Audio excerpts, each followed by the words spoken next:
I already kind of knew that I was different. Like I remember like I was maybe in like first grade when my sister pulled me aside because like I would only listen to like girl music and like girly things and only hang out with girls. I remember her pulling me aside and being like, do you want to be a girl? And I was like,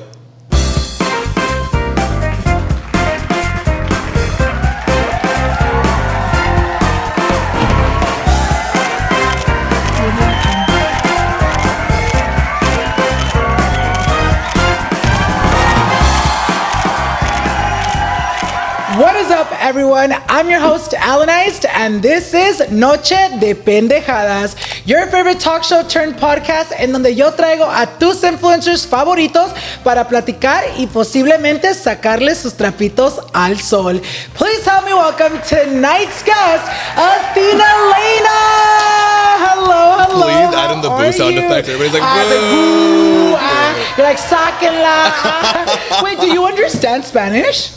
No, but I've been to Taco Bell a couple times, so like I mean, yo like te entiendo. Yeah, So, I'm just kidding. si no me entienden, you guys, Okay. la van a ver su cara de pendeja where she's like, what the fuck is he saying? Pero aquí te tenemos. How are you? Good, how are you? I'm so excited to have you on the podcast. Antes de que empecemos con el episodio, I'm going to go ahead and send over the mic to you so you can let us know a little bit more about who you are. Yeah. Okay.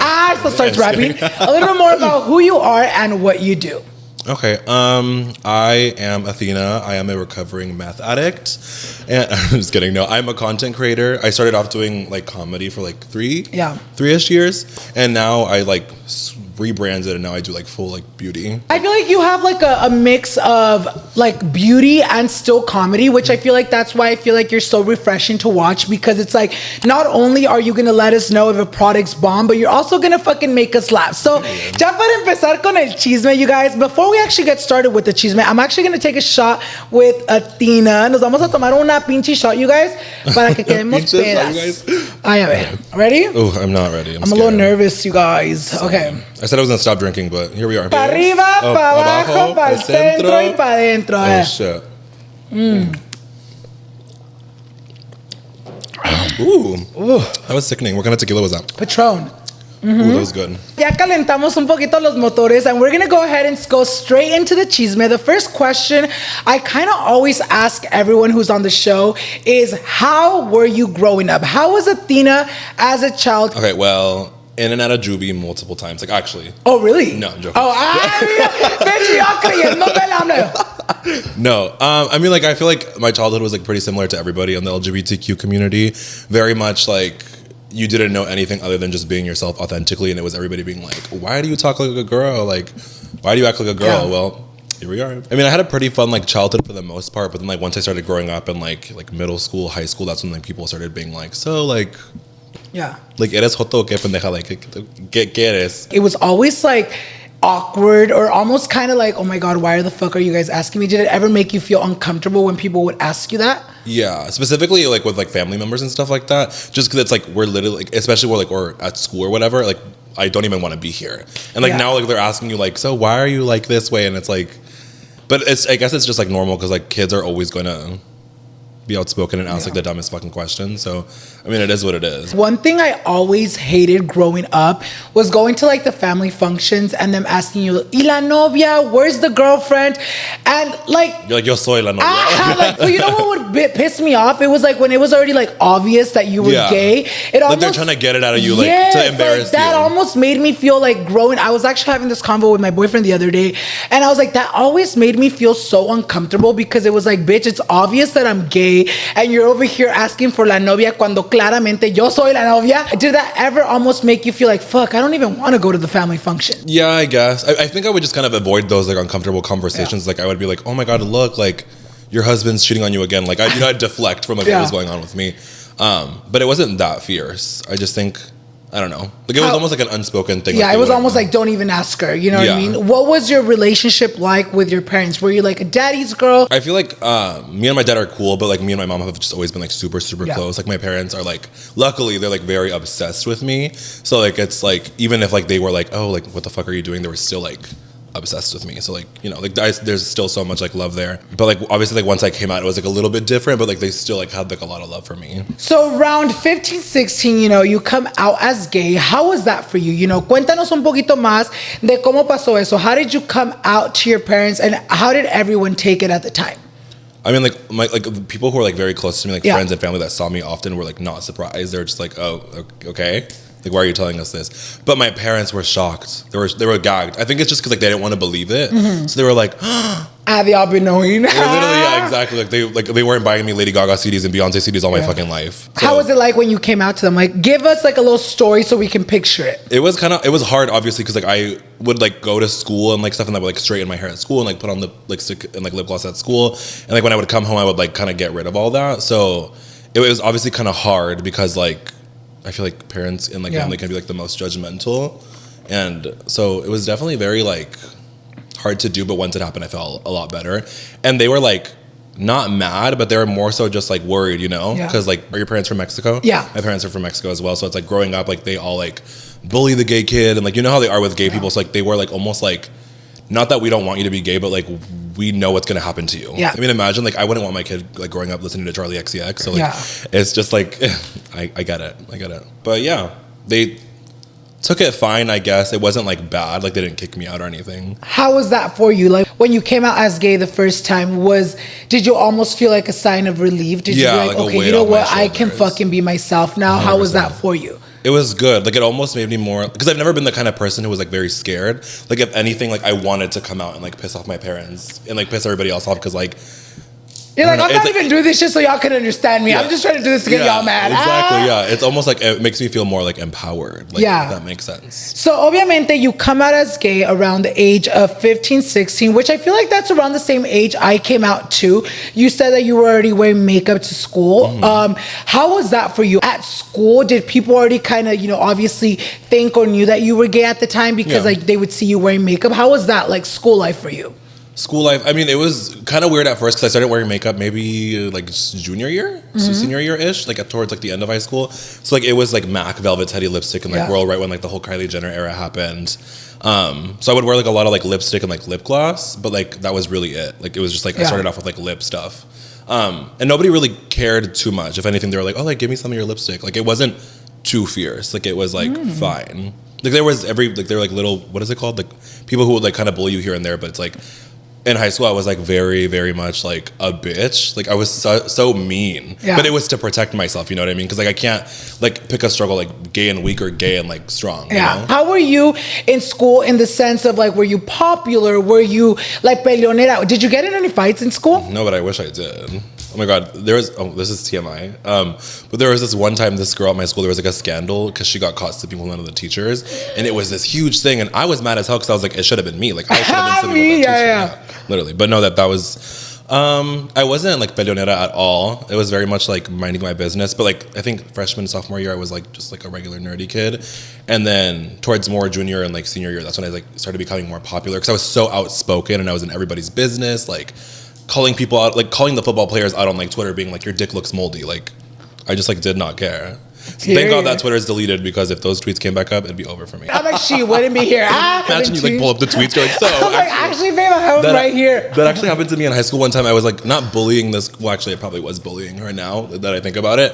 But I went into like the guidance counselor's office. Like they called me in randomly, and I sit down and she turns her computer with one of my tweets, and it's like me bullying this girl, and she goes, what is this? And without even skipping a beat, I'm like, freedom of speech. Like, exactly like what? You're like, I said what I said. Yeah, her pussy's taken. What about it? What happened to you then? Did you get suspended? No, I wish. That would have been sickening. But no, they were just like, apologize to her. So I did. Did I mean it? No. No, sorry. When you were 19, you came out once again, but this time, as a Republican. As transgender. How was that for you? You know, tell us a little bit more about, you know, how was coming out to your parents, to your family, going from gay to coming out as transgender? Okay, coming out as gay was super easy because like the world, as you know, like loves gay men. Yeah. Like gay men are everywhere. Like, yes, queen work, but like it's different because like the world hates women. Yeah. Like actually, like, there's like a war going on with like women's bodies in the government trying to take away people like women's rights. So it's like once I came out as trans, like my parents' like view was like very different. Like they were even more scared for me, and you know it's harder because like again like the world really does like hate women. Yeah. Like I don't know why. So that was hard because like I feel like society just like thinks like trans people aren't like real, like they want to like erase trans people. Sorry, I got like really serious out of nowhere. But So it was definitely harder because my parents, once I came out as gay, like I think like that was maybe when I was like 16, 15. Yeah. And then when I was 19, I came out as trans, and like they had already kind of gotten over the fact that I was gay. They're like, okay, we don't care, you're a faggot, like period. And then I came out as trans, and that was even harder because it's like gay is fine, but like trans is like, oh my god, now he's gonna be wearing wigs and like he's gonna be death dropping and voguing in the living room. You know what I mean? So like.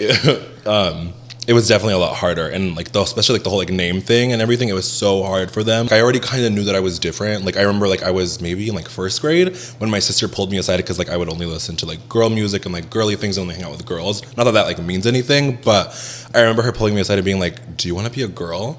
And I was like obviously like in my head I was like yes, but like I couldn't say that because like I like you know when you grow up and like you hear your parents and family like say all these like bad things about like gay people and trans people, like I felt like I couldn't trust anybody. So I feel like I had like the realization when I was a lot younger, but then like growing up and like I feel like we didn't really have a lot of trans representation back in the day until more so like Nikita Dragon and like Gigi Gorgeous. So like once I started watching like people on like YouTube like living their lives authentically, I was like something's missing, and it was like almost like that was like the missing puzzle piece, and like kind of like something clicked. And then I was like, I want to express myself and be like this because that's how I am or how I felt inside.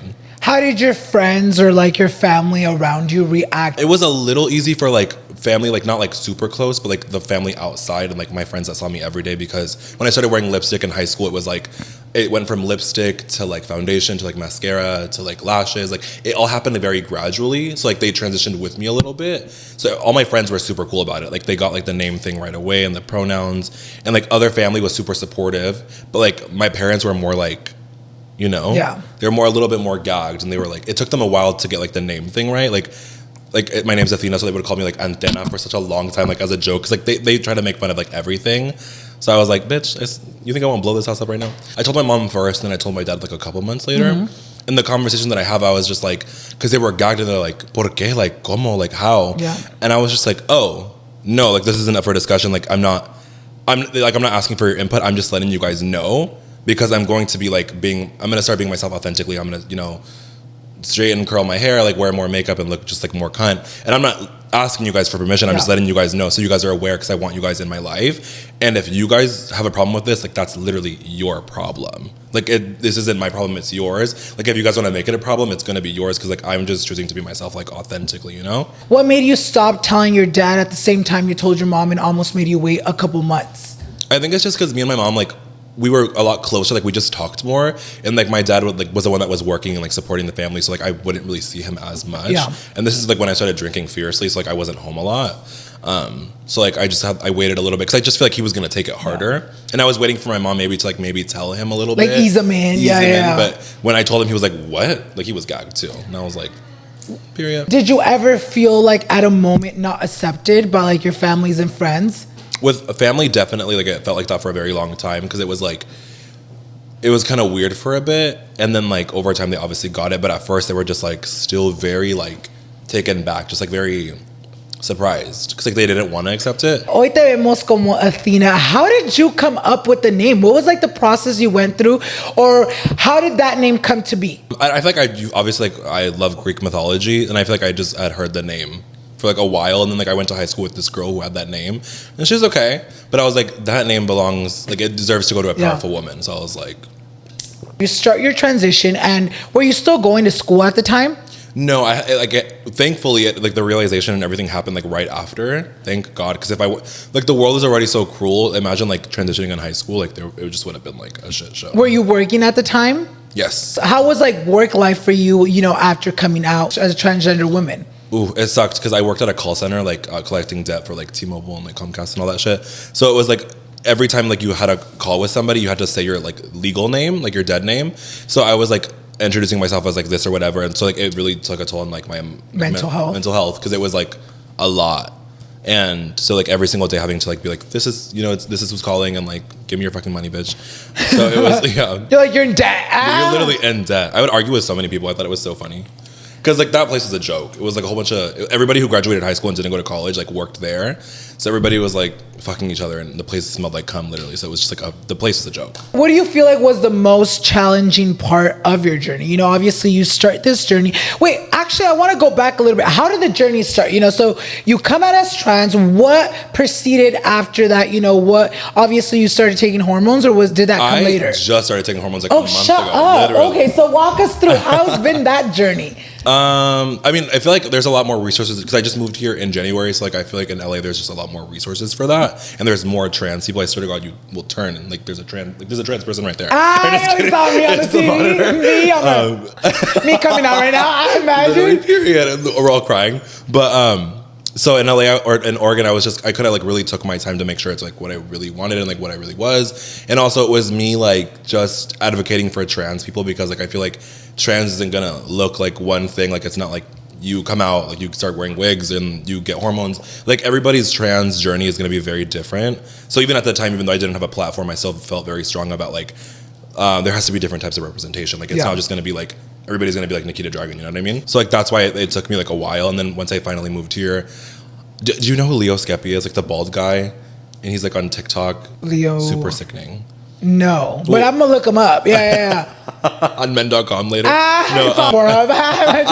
He lives in my building, so we ended up getting like super high one day, and then I was like, I don't like smoking because whenever for everybody it's different, but for me like it just like calls me out on my shit, and it's like you're not doing this and that. Yeah. So that's when I was like, okay, I need to start taking my transition a little bit more serious now that I'm here and I have the resources and the money. So that's why I recently started hormones. It's been weird because it really is like a second puberty. So like my body's changing. And I've just been like super emotional. Like I was literally crying on TikTok live like the other day, like the dumbest shit. Like it was so stupid. How long have you been on it?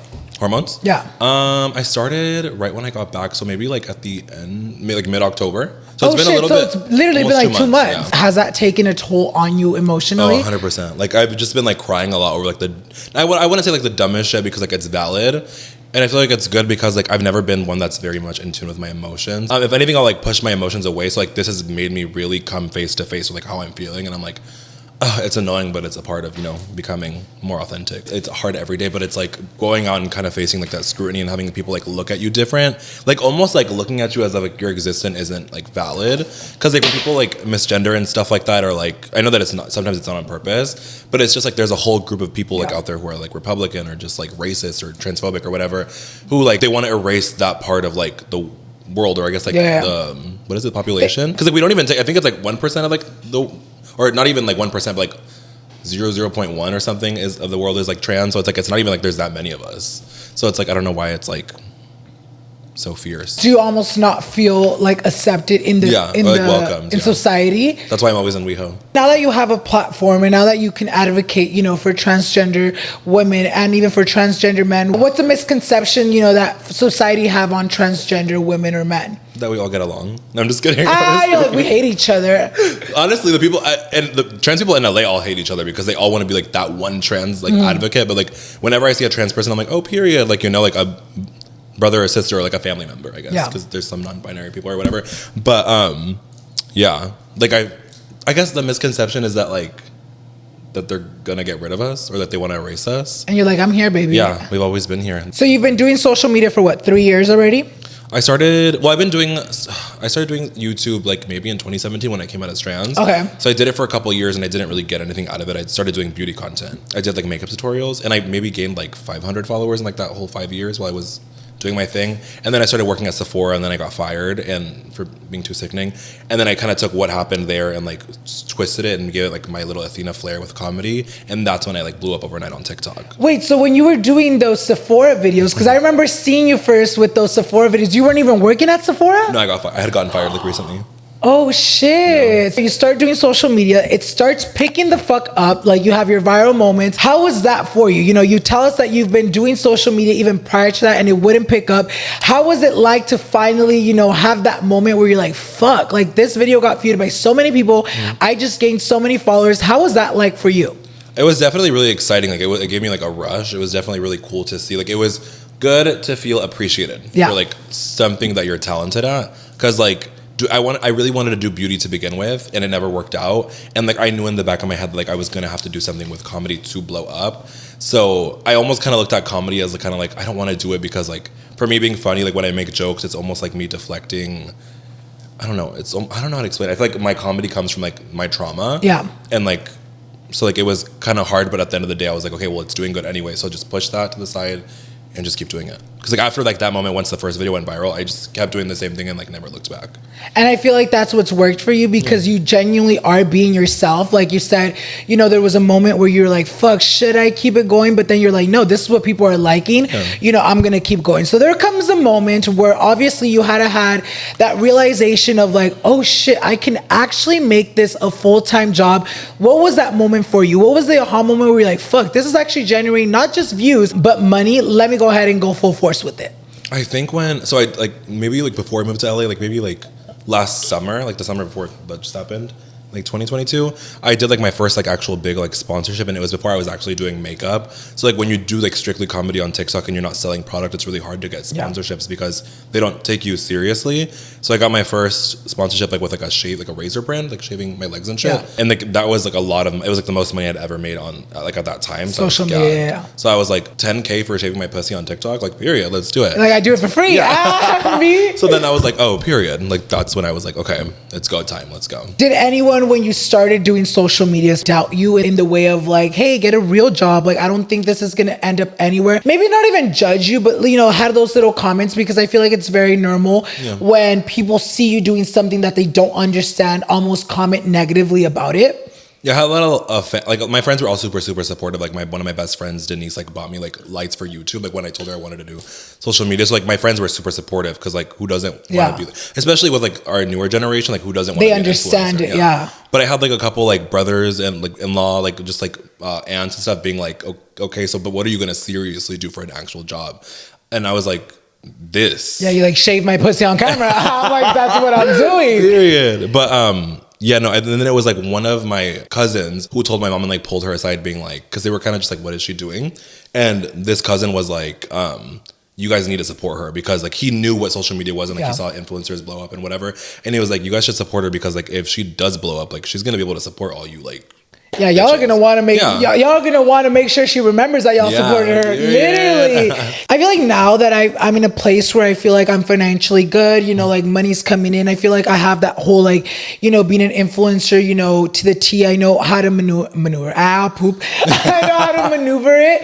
I feel like a lot of people that weren't very supportive almost feel now like they deserve a piece of the pie. You know what I mean? And it's like, no, babes. I remember where you would talk shit about what I was doing, where you would say that this wasn't going to get me anywhere. Well, look where it's gotten me. You know, did that ever, you know, kind of almost made you shut down where you're like, fuck, maybe I shouldn't be doing this. Like maybe people are right. Like this isn't going to take me anywhere. Did you ever have, you know, self-doubt? Honestly, never. Like I've always been the kind of person, which it kind of makes me a little emotional. Like, although you have like your mom and like whatever, I've always been like the only person who's always like genuinely had my back. And like, I've never thought otherwise. So like, I was always like, well, this is what we're going to do. And I was almost like delusional about it to the point where I was like, it's going to work out. Like it has to work out because like, I know nothing else. So I was like, it's just going to work out. I never had a moment of self-doubt because like, that's kind of gross. Like, why would you doubt yourself? And I feel like that's a great thing that you say, because it's like you kind of do have to be delulu when you first start 100%. Because no one's gonna believe you. Like you're going at people that like the only way to create a living, all they know is like working, like a real 9-to-5. Not saying that Burger King, work, but I feel like when it comes down to that, I feel like we really do have to be delulu and be like, you know what? No one believes in me, but I know I can get this shit done, and I know if I keep trying, I'm gonna get somewhere. You know, I feel like you're a part of like what I like to consider like the new gen of the beauty community. You know, I was actually in the beauty community like for a long time, and I feel like over the years I kind of got away from it. I mean, I still do my makeup, I still do beauty content, but I feel like I'm more focused more on the lifestyle.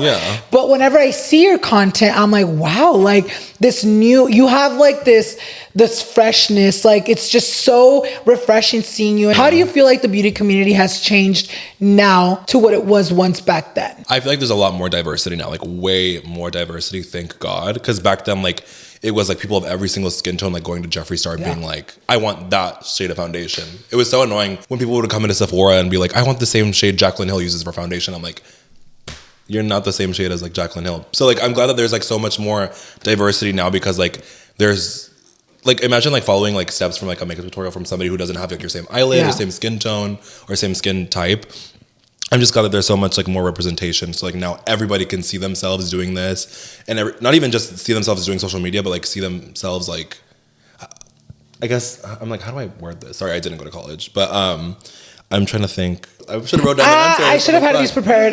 Period. No, but I get what you mean. Like, I feel like there's now more representation to where like everyone at home can literally go and find someone that they feel represented in. Because I feel like back in the day, exactly, that's how I felt back in the day when I was doing social media. Because at the time, it was before I actually gained weight. So I was like at 165 at the time. That's when I want to say was when like I felt like being in the beauty industry was like the best time for me. But as soon as, you know, I feel like when it comes to diversity, I feel like the only person at the time that I kind of was seeing that was like plus size was like Patrick Star. You know, there wasn't really a lot of, you know, representation or even, you know, even the boys that were doing it, they were all like skinny, you know, like or Manny white. We love Manny. We love Manny. But there wasn't a lot of representation, you know what I mean? So I feel like now when I really look at the beauty community now, I'm like, wow, there's really so many people. So many people, and I love it because I feel like there's a person, an influencer for every person out there now, and if there's not, it's coming. You know what I mean? Tomorrow, like, literally, I'm like, they're making a video right now. Literally, shaving their pussy on TikTok. I saw you. But how do you feel? You know, being in. You know, you talked to us a little bit about being in the store, how everybody would come in for the Jaclyn Hills. Now that we don't really have, you know, the top. Now that Jaclyn Hill's dead. No, but now that there's not really like the top 5 people like in charge, how do you feel like that's changed? Do you feel like that's almost opened, you know, a door for you to succeed even more? I guess, sure. It's just good because like now there's like we're all here and we're all winning together, so we're all supportive of each other. Oh my god, I had a good answer and I forgot. It's the tequila shot. Oh my, what the fuck was I gonna say? What was the question again? About the representation. There's like nothing up here right now. You're like, no, there's no representation still. No, that's good. Like I feel like it's good because like there's just more people. Yeah. Yes. Do you feel like it's as toxic as it once was? Because I feel like back in the day, 2016, I wish it was more toxic, low-key. I wish there was still drama. You think I won't like call out Gabriel Zamora right now and be like, yeah, I feel like it was definitely way more toxic back then because like it was more so like cliquey, and now there's way too many people here to the point where like there can be cliques and groups, but like there's just so much more than drama. Like, and it's hard to keep up too. I feel like you said there's a new so trend many, every single day. Literally, and there's a new influencer blowing up. Well, actually, no, I feel like I wish we would go back because I miss Laura Lee calling Robert Kardashian fat. Like that was sickening. Laura, I love you. That was sickening. I feel like she's so real for that. Like that's just funny to me. Like it's so like it's very Trisha Paytas. I feel like after like everything that happened, I feel like the beauty community almost felt like they had to be more careful with their words because now we see. Thank God though, because like yeah, I get that we do have like a reputation to uphold and like we do have to like educate ourselves to some extent. So it's like, I don't know, I feel like maybe like now it's just like better. How do you feel now in the sense, you know, we see you being so outspoken, you know, you sometimes touch and say jokes that sometimes you're like, fuck, like maybe I shouldn't be saying. That are not going to age well in 5 years. How do you feel like that? Obviously that's changed because I remember back in the day, everyone was very like, persinaditos. That's how I started to. I'd be like, literally. No, if you go back in my videos, like I wouldn't even speak Spanish, and like my voice was so because you were different. Scared the ice would be outside in 2 seconds. Like you're like, oh shit, I'm like over here like doing a video, and I'm like, fuck, va a llegarme la mira, but it really was like that. I feel like the beauty community back in the day was like you almost have to be like perfect. Your voice, even like your mannerisms. Do you feel like you know? The way you are now, do you feel like that's ever affected like when it comes to working with brands? Because there is still some brands that look for that, you know, clean, which is like annoying. I feel like the thing is, and this is like a message to all beauty brands, if you want your company to succeed, work with authentic people who are, you know, like people like me who are talking about sleeping with people's boyfriends on TikTok because it's like it's authentic and like it builds trust between like the influencer and the consumer, and that's what you want. You don't want. Oh my god, I almost said something crazy, but like they follow me, so like I don't want them to like get mad. But like I don't like you don't want like some like the whole like Michaela thing that happened, you know what I mean? Like I feel like that was kind of fucked because like brands sometimes like in the briefs or the sponsorships they'll be like add a false slash after. And like you can't say anything or speak your mind because like you're under contract. So it's like I don't know. I know what you mean. I feel like sometimes like brands, because it's happened so many times, you know, obviously if you guys ever go look at a lot of my sponsored content, like I'm a little toned down than what I normally am. Why? Because when I first sent in that first rough draft, they're like, he can't do this, he can't say that. Oh my God, reshooting is the worst thing ever. So annoying, because it's like, girl, like you guys are obviously like paying me because I want to say you love my content. I want to say you love how I am. And that's how they always reach out. Like, we love your content. Yeah, but then it's like when it comes down to the T, literally, I'm like, don't speak English, don't speak Spanish. I mean, like, I've had brands like come to me where it's like, don't speak Spanish. And I'm like, but that's my whole brand. Like, what do you mean? Yeah, literally. Oh, that's ooh. Yeah. Oh, that's kind of disgusting. Call them out. I had a brand one time too that I did a pride campaign with or whatever, and they're like, we love Athena. They wanted to work with me because I was so unhinged and so like messy and so all over the place. So then they sent me a rough draft of things like some sponsorship to do, like some makeup tutorial. And even then, I was like, they wanted me to be like feral and unhinged. That's what they said in the thing. I was like, I'm going to tone it down because it's a sponsorship, like, you know, like tone it down. I toned it down. It was so stupid, and they still were like, ooh, we have an anti-bullying campaign coming up next month. And I was like, then why the fuck do you guys want to work with me? Yeah. Like, if I can't call someone fat and bald, then why would you, like, I don't want to make the video. I feel like brands need to do like a better job. I feel like ads should be more fun and they should be more authentic, because this is the thing in every single brief that they give you. Like, they give you like, I hate doing sponsorships because it's like, I don't know if you ever did like science projects back in the day, like in high school, like they gave you like a thing of what you have to do, and I could never like do it. So even now, like when I have to do like a sponsorship, I'll like be on the, like, I'll text my like team and be like, how do I do this? Yeah. And it's the most simple thing, and they're like, how do you do that? Are you fucking stupid? I feel like they're always like, make it as organic to your content as you can, and then you do it and they get mad and they're like, reshoot this. You talked to us a little bit about moving to LA. You moved to LA when you were 25. How has that been? You know, how has been the adjustment of moving from Oregon to LA? It's crazy. I mean, how long have you been here for? I've lived here all my life. Yeah. Oh, so you're from, you're from a OC, native. Yeah, we're not even in, I've never OC. lived in LA. Yeah, so I've always Gunshot lived is in familiar OC. to you. Yeah, I lived in Santa Ana, where it was like, it's known to be like the ghettoest city in Orange County, so but I loved it. So you lived at a swap meet, basically. So you lived in the streets, yeah, low-key. Not gonna lie, we almost got evicted, but yeah, I think I remember hearing about that. I think I saw you're like, and I didn't feel bad for you. It was me signing the papers. I'm like, evict this bitch. So I moved here in January. It's been kind of like a weird transition because it's like, LA is just crazy. Mm-hmm. Like, I would explain LA as like, you know how like in every city, like, I don't know, have you been like outside of LA, obviously, like, in Oregon, like, let's say there's like 5 crazy people like me. You get to LA, everybody's like that. Literally everybody's insane. So it's like the craziest of the craziest, like the most out there people. And then like going to events and stuff, like, and just like being around a whole bunch of like celebrities and like influencers, like you don't see that like where I'm from. So it's definitely been a huge change, but I'm adjusting very well. But it's a lot. Like, there's always something to do. I'm like exhausted. I'm hungover like every day. How was it like, you know, telling your parents, you know, obviously this is like a big decision to take. Were they up for it? Obviously, you know, you're at the age where they kind of can't stop you. But how has that been? You know, how did you tell your parents you were moving? How did you tell your friends? I had always been planning to move to LA, even since I was like a little kid, because I wanted to originally pursue acting and like music. So I had told them like, I'm gonna move to LA one day. I'm gonna move to LA, and then it randomly happened. Like I had like a month's notice. Like my friend was like, we have a room that opened up, and they'll be gone in a month. And I was like, okay, let's go. Like immediately everything happened. I was like, it's go time. Like, we're moving in a month. So like immediately I told my mom and my dad, and they were just like, you've been saying this forever. Like, you know, I don't know if your parents are the same, but like they're always like, we're gonna go back to Mexico. Yeah. So it was like every weekend they're like, I'm gonna go back to Mexico. So I'm like, I'm going to LA, and they're like, oh right, bitch. And I was like, no, like I'm actually going to LA next month.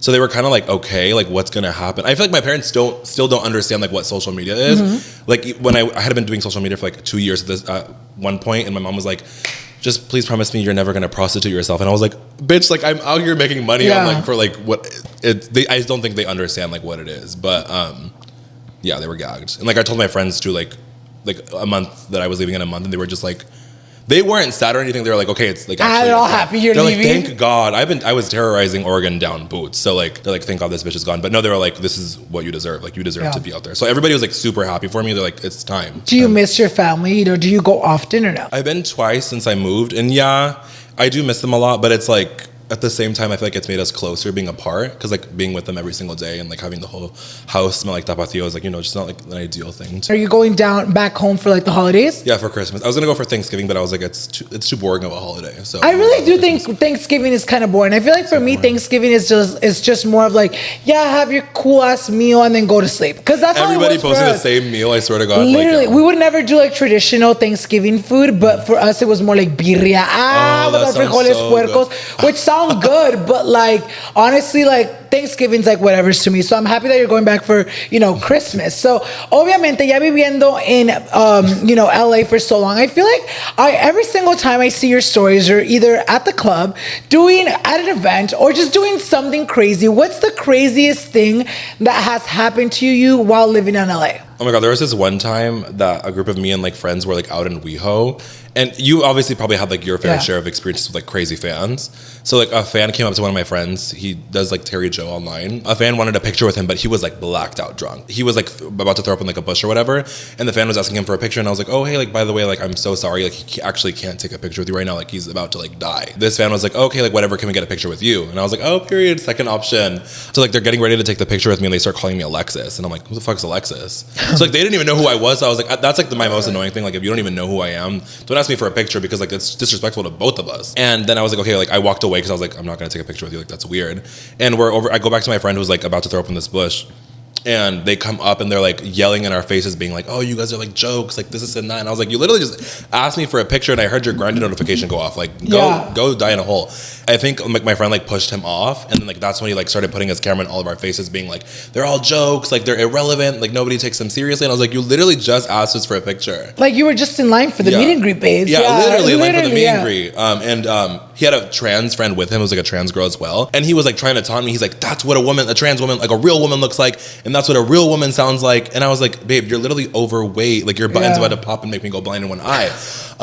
So then like he's like filming me and I like try to snatch the phone like out of his hand. And he ended up posting like this video on TikTok. And they're like, oh, look at Athena trying to like hit his phone. And I was like, I was trying to like take his Boost mobile phone out of his hand and delete the video. Cause like, why are you filming me, bitch? But that was definitely one for the book. Did that video go viral? It went viral like a little. Oh my God, I just burped and it smells like poppers. But it went viral like a little bit, but then it got like taken down because like everybody reported it because it's like everybody in the comments was like bashing them, being like, why would you record? Like you didn't get a picture, like, and so you're acting entitled. So it's like, did you have to address it or no? No, because like I feel like nobody really cares about me that much. So I didn't feel like I needed to. How's been the dating life for you? Where are the tissues? Got the tissues. Where are the? I'm just kidding. No, the dating life in LA. I mean, you know, how long have you been dating here? Like you're in a relationship, right? Yeah, I've been in a relationship since high school, so I feel like I've never dated like.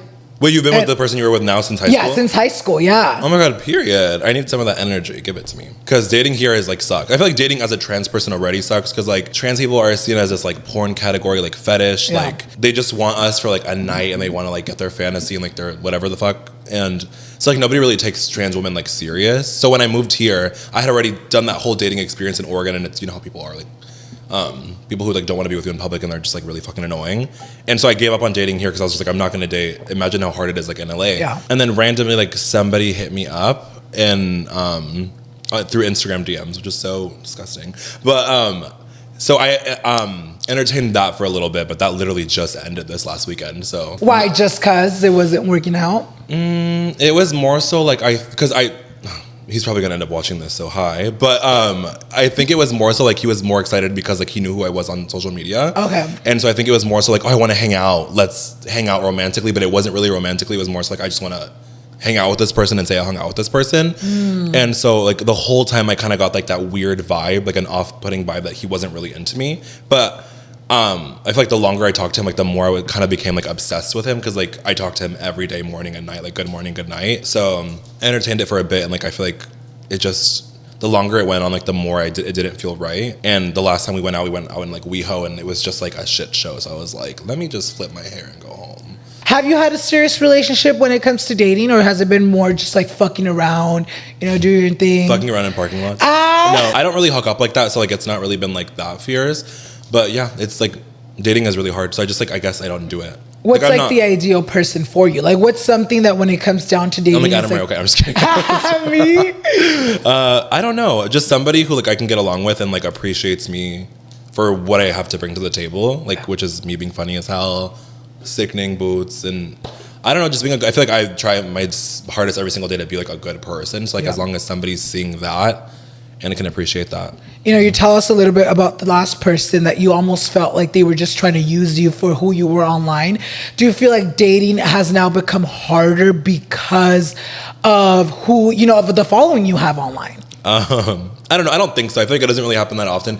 And honestly, I don't really know if that's what happened with the last guy. I don't really know if that's what it was. I think that's maybe just my insecurity. Yeah. And that's why I never did date once I started doing social media, because of that. I'm always like, do they really want to be with me because of this? Or just because I went viral on TikTok one time for sucking dick. You know what I'm just kidding. But no, I don't know. Who knows of what happened? And I guess I feel like I've been doing this for such a long time that I don't care for the closure anymore. Yeah. I'm just like, it is what it is. And we just keep it moving and keep it pushing. But I feel like that does tend to happen. And I feel like at the end of the day. I've seen it happen a lot. No, it happens a lot. You know what I mean? And even though you feel like you were just in your head, maybe it was just, you weren't in your head. If you already felt that way, I feel like my intuition is very, we all have an intuition. And because it's like we all know there's times where I'm sure you get approached by even friends. It doesn't even have to be like a romantic setting. It can be even friends where you're like, why does it feel like they only want to be my friends because of who I am online? And it happens a lot. Literally. I know, I feel like that happens everywhere, but I feel like in LA especially too, it's a little hard when it comes down to making friends. Has it been hard for you to make genuine friends that you feel like want to be around you for who you are as a person? Not really, because I feel like I have a pretty good, I have a really, really good judge of character. So once I meet somebody and I know that they're a good person, I'll want to be around that kind of energy. And there's a lot of people in LA who are just very much social climbing, which is not a bad thing. Do what you got to do to get where you want to be. We all come here for a dream and a purpose. So go. You can't really be catty with somebody who's doing what they want to do. But I feel like I have a pretty good head on my shoulders, and a good judge of character. So I have my little group. So once before I moved here, one of my best friends moved here first, a couple months before. So I got to see him all the time, and he's a brother to me. So I already have a little bit of family here, and then obviously my friends that I see all the time. Have you ever had a situation living in LA where you had to cut off a friend because you just felt in whatever way they weren't good for you? Not yet. I feel like growing up, in high school and after high school, before I moved here, I was very much that kind of person. Before the hormones, I was very much when something would happen and somebody would piss me off, I would block them and cut off all communication, because being friends with me, aside from whatever the fuck else I have to bring to the table, my mental mentality, I'm a prize. So being friends with me is a prize. You know what I mean? I feel like that's how everybody should look at themselves. So it's don't put up with any disrespect, and I feel like I put up with a lot of disrespect from friends who just don't value the friendship or what you have to bring to the table, or people are just friends with you just because they're friends with you from high school and stuff. So it's I would very much block and stuff back then. But now that I'm going through it emotionally, and I have more empathy, is that the word? Yeah. I feel like now I'll try to see all sides, and I'll try to get more closure now, because I don't know, you could die tomorrow and you never wanted to. I also do feel like that comes with maturing, because I feel like I was the same way as you. Whenever someone would fuck me over, or where someone would almost make me feel like they're out to come and get me, my first instinct would also be cutting them off, oh, I don't want to be your friends.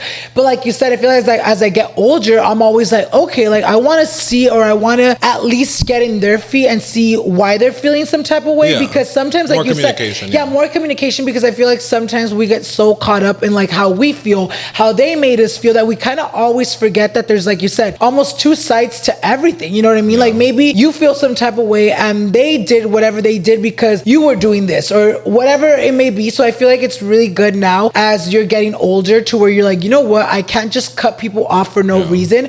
I really need to see all sides. But obviously there is a lot of times where you do have to cut people off because they deserve it. What are the red flags for you when it comes to friendships that you do not tolerate, and that you, as soon as you see that red flag, you're I'm out? I just think with friendships, I think it's when anybody sees you as competition. Okay. Or because I feel like people will do that with each other. I feel like it's just normal. People will try to if something good is going on for you, they're almost not happy for you, or they have to downplay your success or anything, and that's really annoying. I feel like that's a really big red flag, or them just not being genuinely happy for you. That's a huge. You've been doing social media, and I feel like with social media, you have also encountered a lot of hate. How do you deal with the hate comments? I don't know. I feel like hate and people judging me has always kind of fueled me and made me feel more powerful, because going into social media, you have to have a very thick skin. Look at me, I'm plus size, so obviously I have thick skin. It's just people once you get to the root of what it is, so somebody, like if I were like to hate on you right now and be like, oh, like your shirt, it's obviously because like I like your shirt or I wish I could dress like that. It all comes from a place or it stems from insecurity. So like they're coming at you because this is gonna sound really cheesy, but when something like bright or something is too bright, they're gonna try to like dull the shine. Yeah. Because they want you to have like the same, they want you to be the same. So like that's where hate comes from. It's where it stems from. It's like they're insecure or they're sad because they can't be as authentic as you. So it's really gonna try to bring you down. Has it ever made you view yourself differently? Just the time Jeffree Star blocked me on TikTok. Wait, really? For what? He just blocked me because I think he saw me collab with James Charles or something. I don't know. I think he got like mad. That or because I called him desperate. One of the two. You're like both. Both, literally. How or the fact that I messaged when he blocked you, how did you react? Were you guys already like mutuals no, or we weren't. nada que ver? I was always like a really big fan. Like obviously growing up, like I thought he was because like I feel like if anything we have kind of similar aesthetics. Yeah. Except I don't sleep with Kanye West. I'm just kidding. No, just kidding. Allegedly, but no, I feel like to me it kind of gagged me because like although I don't support him now and I didn't support him at the time, it was just kind of gaggy seeing somebody I grew up watching like kind of like block you. Like that's kind of funny. Like it's kind of like they acknowledge you. Yeah, like, it's like, like fuck oh, you, like, you know I exist. Yeah. So it was kind of cool, low key. Ya para terminar la entrevista, where do you see yourself in the next 5 years? Either in a drive-through at Taco Bell or dead in a ditch. Either one. Like I'm like, or both. I feel like yeah, dead in a ditch at a Taco Bell. It's eating Taco Bell. Your last meal was Taco Bell. I imagine. Probably no. Probably I want to get into acting because like that's what I want to do eventually. I just want to get FFS first. So this upcoming, I think before when like in a year from now, I will definitely have like my FFS by then, hopefully. And then I want to start taking acting classes now. So like when everything is ready, it falls into place. I can start doing like acting and. I want to be in horror movies. I love horror movies. I've been seeing a lot of representation, in shows, movies. How does that make you feel? I'm like, that should be me. And I'm just kidding. No, I think it's really cool because I feel like that back then we used to have like whenever you would see trans people in media, it used to be them playing hookers, which is really realistic. I'm just kidding. No, we had like that kind of representation, which wasn't really. If anything, it did more damage than good. So now seeing like Hunter Schafer and like Laverne Cox and. Just like I'm trying to think of like who else, like Zion Moreno and like Gossip Girl, like seeing trans people play like real trans people is very just like refreshing and it's cool because it's doing good for the community. Ya para terminar esta entrevista, I feel like there might be people watching us right now that are maybe barely starting their journey. You're like, fuck you. Their transition journey. What's something that, after, you going through yours, what's something that you can maybe advise them on? Definitely take your time. Like you're not alone. This is happening to so many people. Reach out. There's much more resources now than when I first like came out. And remember that everybody's journey is going to look different and you don't have to go full force with like bottom surgery and like FFS or like you don't even have to really do anything. Like your trans identity is valid and I love you kind of. So yeah, just take your time and like make sure you're doing and you're taking care of your body and you're taking care of yourself and your mental health. Do you feel like your mental health throughout your journey, has it been affected? 100%, yeah. In what way? I don't know. I just feel like once you realize like how against you the world is, it kind of makes you think a little bit differently. Like you feel like you're constantly like under attack or like, I don't know. Does that make sense? Do you, no, 100%. Do you ever feel scared like when you're out in public? Yes. When I'm in the bathrooms, obviously I know like my voice is deeper. It's like whenever I'm in like the women's restroom, I try not to talk or I'll be like, what? Like if like they, like you need a tampon? Like, I'll try to be like a little bit more, or I'll feminine up a little bit more. But like like there's just like certain places where I'm like not dumb. Like I'm gonna like if something is gonna happen, I'm gonna try to protect myself. So like it's, I don't know if that makes sense. No, it makes a whole lot of sense. Like it actually makes no sense. Like yeah, you're right. Seeing yourself now, where where you are now, what's something that you wish you could have told younger self? That poor person. No, you're right. Literally, not poor. Like that person that was eating the 4 for $4 from Wendy's. Yeah. What's something you wish you can tell, little you? It was all worth it, and you were right. You had a vision, and it came true. Look at us now. And I just want to go ahead and say thank you so much for coming on the podcast and, platicar un poquito con nosotros, un poquito más de tu historia, de tu vida, de la persona que eres ahora. I really do appreciate it. Y yo sé que allá en casita muchos de ustedes también are very happy with this interview. So I just want to say thank you so much. Thank you for having me. This is literally probably like the best podcast I've been on. Best interview. Layna. Yeah. It's the only one. It's the only, I'm just kidding. No, it was. Because I feel like the other ones are very like, but obviously like I could just feel your energy. And even when I met you for the first time at Louis' event, like I just knew we were going to get along. Thank you. I really do appreciate. Yo sé que también ustedes allá en casita les encantó este episodio. Make sure you guys go ahead and follow her on all her social medias, which I'll leave down below, as well as on the screen right now. And also don't forget to follow me on all my social media so you guys won't miss any future episodes. And once again, thank you so much for being here. Thank you. And thank you guys so much for watching, and we'll see you guys in the next one. Bye, guys. Oh, fuck, that shit hurt.